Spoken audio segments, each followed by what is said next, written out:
সারা বিশ্বে আজকে আইল্যান্ড বলেন, নেপাল বলেন, বিভিন্ন জায়গায় দিয়ে দেখি পূর্ণাঙ্গভাবে শান্তি চুক্তি বাস্তবায়ন হয়েছে কথা কেউ বলতে পারবে না। যারা আন্দোলন করেছেন তারা ক্ষমতায় আছেন, তারা সরকার প্রধান হয়েছেন, তাতেও কিন্তু কারণ বলা এবং বাস্তবটা তো কিছুটা তফাৎ আছে, প্র্যাকটিক্যাল একটা ব্যাপার আছে। তো সেই জায়গায় আমরা কিন্তু হাঁটি হাঁটি পা করে আমরা এগিয়ে যাচ্ছি, কারণ এটি একটি চলমান প্রক্রিয়া। এবং যেই জায়গায় আমাদের কোনো সমস্যা দেখা দিবে সেটা নিয়ে আলোচনা করার জন্যই তো আমাদের বাস্তবায়ন কমিটি আছে, আমরা আলোচনা করতে পারবো। কিন্তু শান্তি চুক্তির কোনো জায়গায় কোনো সত্যে লেখা নাই শান্তি চুক্তি বাস্তবায়ন করতে দেরি হলে খুন করা হবে, কিডন্যাপ করা হবে, চাঁদা কর নেওয়া হবে, এটা লেখা কিন্তু নাই।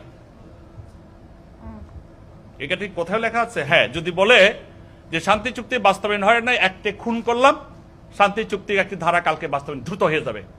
তাহলে সব শান্তি চুক্তি বাস্তবায়ন করতে যদি বীর বাহাদুরকে হত্যা করা যায়, খুন করা যায়, তাহলে শান্তি চুক্তি রাতারাতি সব বাস্তবায়ন করে যাবে।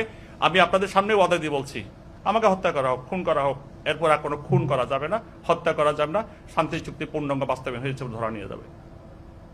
কাকে খুন করছেন, কাকে মারছেন?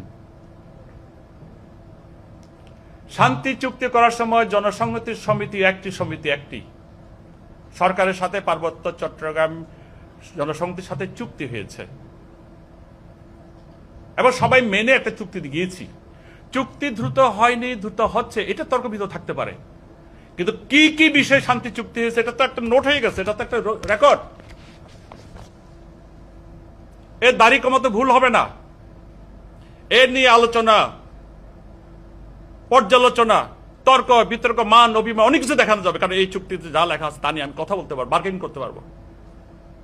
কিন্তু আমি যে অস্ত্রগুলি জমা দেওয়ার পর আমরা যারা দিয়েছি শান্তির জন্য, তাহলে আজকে শান্তি চুক্তির বাস্তবায়ন দ্রুত হচ্ছে না বলেই যে অস্ত্রগুলি ঝনঝনানি হচ্ছে, এই অস্ত্রগুলি কি বৈধ?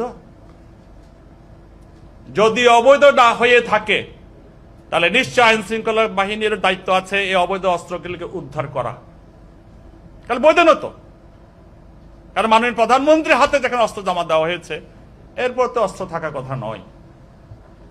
জনসংহতি সমিতি হলো, এখন শান্তি চুক্তি বাস্তবায়ন হচ্ছে না বলে ওখানে আরো 4-5টি সংগঠন হয়ে গেল। এটি কি শান্তি চুক্তি বাস্তবায়ন না হওয়ার কারণে? আচ্ছা, শান্তি চুক্তি মানি না একটা পক্ষ, তা ওইটা আবার 3-4টা হলো কেন? তারা তার দাবিকে মানে না বলে আবার সংগঠন হলো, কি উদ্দেশ্য? কি? অনেক গ্রুপে বিভক্ত, কিন্তু চাঁদা সংগ্রহ বেলায় তো একটাই আছে।